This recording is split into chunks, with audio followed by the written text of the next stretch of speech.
BJP প্রার্থী অগ্নিমিত্রা পালকে কালো পতাকা প্রদর্শন করা হলো।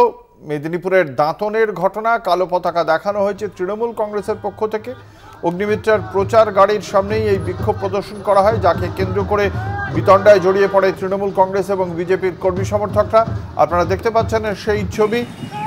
মেদিনীপুর কেন্দ্রে এবার অগ্নিমিত্রা পাল, তিনি লোকসভায় বিজেপির প্রার্থী হয়েছেন। তার বিরুদ্ধে তৃণমূল কংগ্রেসের প্রার্থী জুন মালিয়া। এই কেন্দ্রেই এর আগে জয়ী হয়েছিলেন দিলীপ ঘোষ। দিলীপ ঘোষের বদলে এই কেন্দ্রের প্রার্থী করা হয়েছে অগ্নিমিত্রা পালকে। কথা বলবো, আমাদের সঙ্গে রয়েছেন আমাদের প্রতিনিধি সৌম্যকান্ত ত্রিপাঠী। সৌম্য, কি জানতে পারা যাচ্ছে? অগ্নিমিত্রা পাল যখন যাচ্ছিলেন, এই কালো পতাকা প্রদর্শন কেন করা হয় তৃণমূল কংগ্রেসের পক্ষ থেকে? কি বক্তব্য ছিল তৃণমূল কংগ্রেসের কর্মী সমর্থকদের?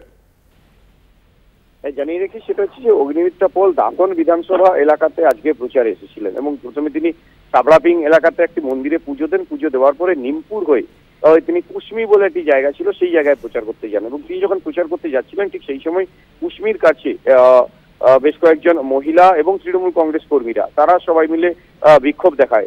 অগ্নিমিত্রা পালকে সামনে কালো পতাকা দেখায় এবং তাদের যে দাবি ছিল সেটা হচ্ছে যে 100 দিনের কাজের প্রকল্পের টাকা এবং আবাস যোজনার টাকা এতদিন ধরে কেন্দ্র সরকার এবং বিজেপি নেতাদের কথায় কেন্দ্র সরকার সেই সমস্ত টাকা আটকে রেখেছে এবং তার জন্য তারা বঞ্চিত হচ্ছিলেন। এবং তার দাবি যে কি কারণে 100 দিনের কাজের টাকা এবং আবাস যোজনার টাকা আটকে রেখেছে কেন্দ্র সরকার এবং বিজেপি নেতারা, আপনারা ভোট চাইতে এসেছেন, আপনারা তার জবাব দিন। এবং এই বক্তব্য যখন রেখে তারা বিক্ষোভ দেখায়, তখন অগ্নিমিত্রা পাল সেখান থেকে কিন্তু যে তার প্রচার র্যালি ছিল, সেই প্রচার বাইক র্যালি কিন্তু সেখান থেকে বেরিয়ে চলে আসেন। সেখানে একটি উত্তেজনা তৈরি হয়, সেখানে বিজেপি কর্মী এবং তৃণমূল কর্মীদের মধ্যে একটা বাদানুবাদ হয় এবং পরে পুলিশও ঘটনাস্থলে এসে পৌঁছে এবং অগ্নিমিত্রা পাল সেই এলাকা ছেড়ে বেরিয়ে চলে আসেন।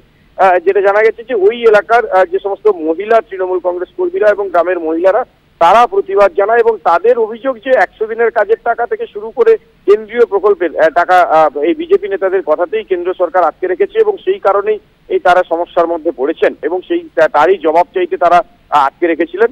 এবং গ্রামের যে সমস্ত মহিলারা তারা জানাচ্ছেন যে এই টাকা যতদিন না আমাদেরকে কেন্দ্র সরকার থেকে দেবে এবং কেন আটকে রেখে তার সদুত্তর না দেবেন, ততদিন এই এলাকাতে তারা অগ্নিমিত্রা পালকে প্রচার করতে দেবেন না। এবং অগ্নিমিত্রা পাল সেই ঘটনাস্থল থেকে বেরিয়ে আসেন এবং বেরিয়ে এসে তিনি আরেকটি জায়গাতে প্রচারে যান এবং সেখানে গিয়ে তিনি প্রতিক্রিয়া বলেন যে তৃণমূলের নেতৃত্বরা যেভাবে কোটি কোটি টাকা দুর্নীতি করেছে 100 দিনের কাজের প্রকল্পে, সেই কারণেই 100 দিনের কাজের টাকা বন্ধ রেখেছে। এইখানে সাধারণ মানুষকে খেপিয়ে তুলছে তৃণমূল এবং মিথ্যে প্রচার চালাচ্ছে এবং বিজেপির বিরুদ্ধে মিথ্যে প্রচার চালিয়ে সাধারণ মানুষকে তুলছে এখানকার তৃণমূল কংগ্রেস এবং সেই কারণেই তারা এই বিক্ষোভ দেখিয়েছে। তবে এই বিষয়টিকে তিনি আমল দিতে চান না বলে জানিয়েছেন।